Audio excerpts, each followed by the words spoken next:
This is Chicago's Jewelers Building, famous for its 6-ton father time clock, stunning artistic motifs, and the crown jewel dome, which caps the skyscraper with an almost divine flair. A masterpiece so marvelous that it became a benchmark for America's City Beautiful movement. And although these breathtaking features have come to define the tower's reputation, its true resources were its security. In 1927, a jeweler could inconspicuously drive his car straight off a multi-level underground road network named Lower Wacker Drive, roll onto a steel platform, where his car would be handed off to a trusted official who secured the vehicle high inside the tower's belly, as the dealer himself rode up a separate, secure passenger elevator to his office. And in the process, he'd ensure that his diamond transport would not be stolen. That was pretty much the entire reason this building existed. The men who built it were solving a violent and specific problem. Chicago's jewelry trade was being robbed at street level. So why did Chicago effectively build a skyscraper around a car elevator? And what's really inside of that dome at the top? Stay tuned to find out as we uncover the fascinating history of Chicago's Jewelers Building. I'm your host Ryan Socash, and you're watching It's History. Let's go back to the 1920s, when Chicago's diamond merchants were clustered along South Wabash in a stretch of the city known as Jewelers Row.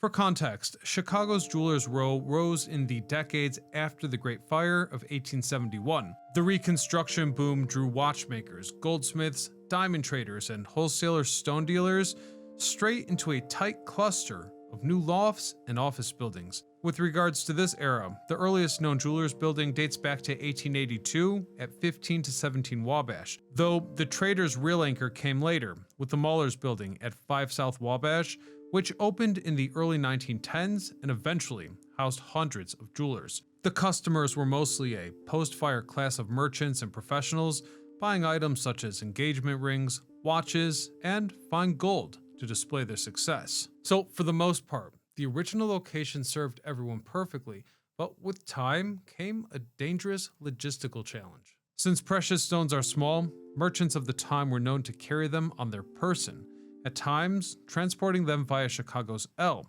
and growing suburban train lines. Remember, Chicago was the nation's railroad hub, so diamonds cut in Amsterdam could be hand-delivered by passenger train. The criminals promptly took note, and from there, armed robberies ensued. At the same time, Chicago was radically transforming its riverfront. They were tearing down gritty areas, like old food markets, to build glamorous towers in their place. As Wacker Drive, a double-decker thoroughfare, was in the works. Wacker Drive is Chicago's most famous stacked street. Opened in 1926, on the south bank of the Chicago River, it replaced the old South Water Street produce market. The concept was simple: to sort traffic vertically. Upper Wacker Drive is the surface-level boulevard that carries ordinary cars to the fronts of buildings. Directly beneath it runs Lower Wacker, a dim passage for trucks, deliveries, and service traffic, where the towers along the river hide their loading docks. And aside from that, in a few stretches, there is a third, Lower Wacker Drive, which is used for utilities, rail access, and the city's tow and impound operations.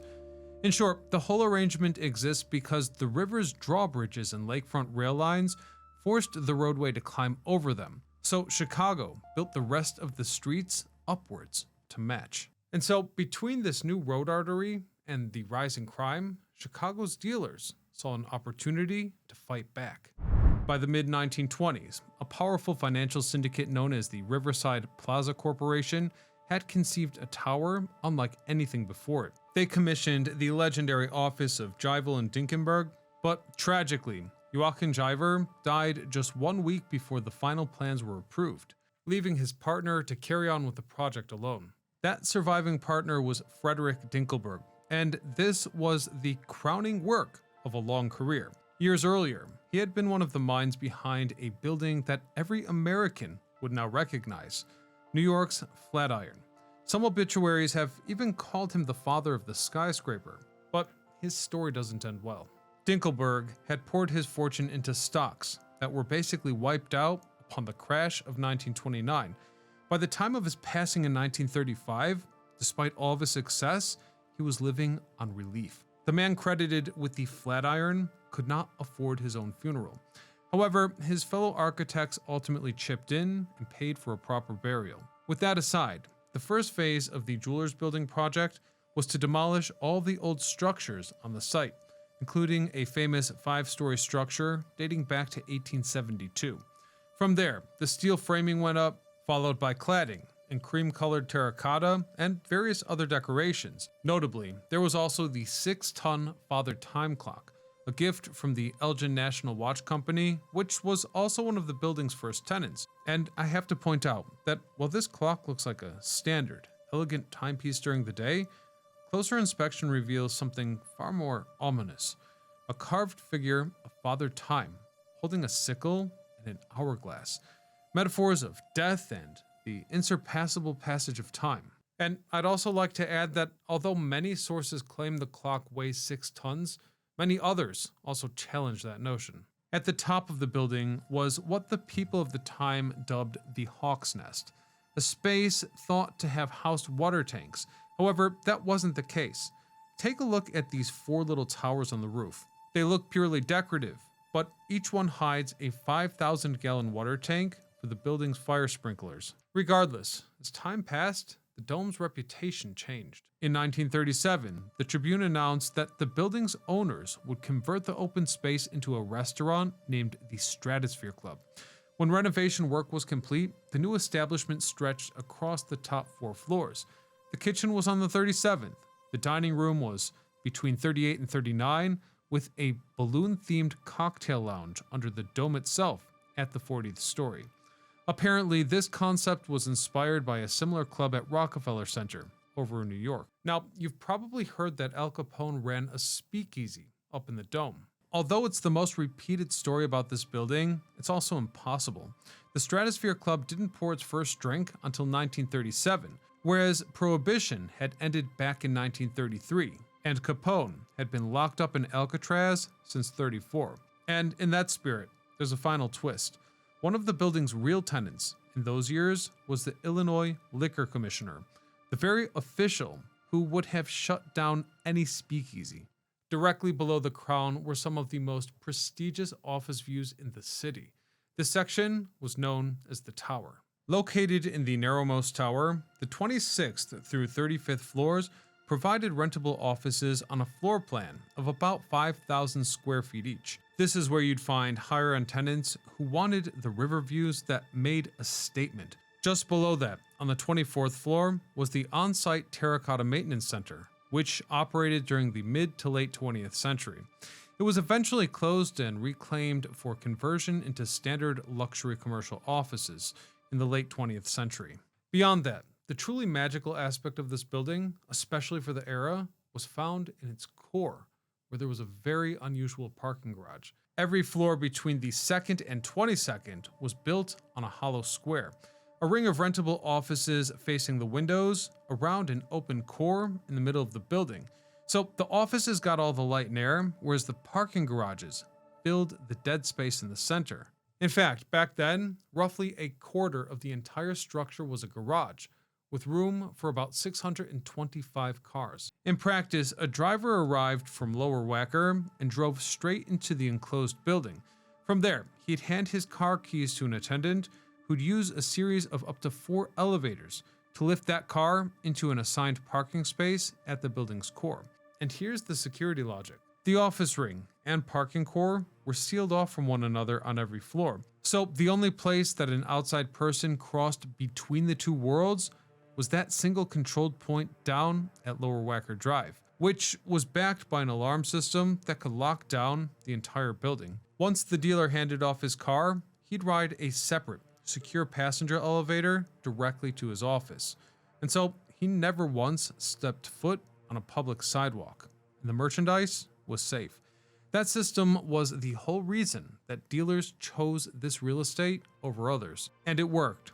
Aside from one smash and grab style robbery back in 1926, before the building was even open, the security system had delivered as promised.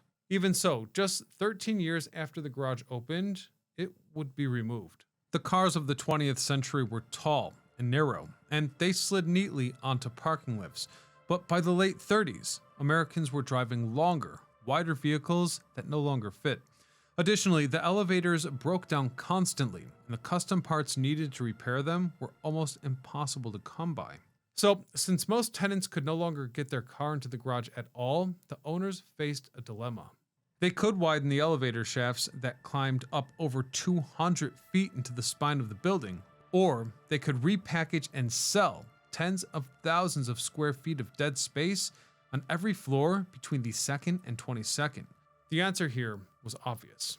With that, in 1940, crews ripped out the entire system, kept one redesigned elevator for passengers, and filled in the other empty shafts. In that transformation, the old parking levels became ordinary office space, and they remain so to this very day.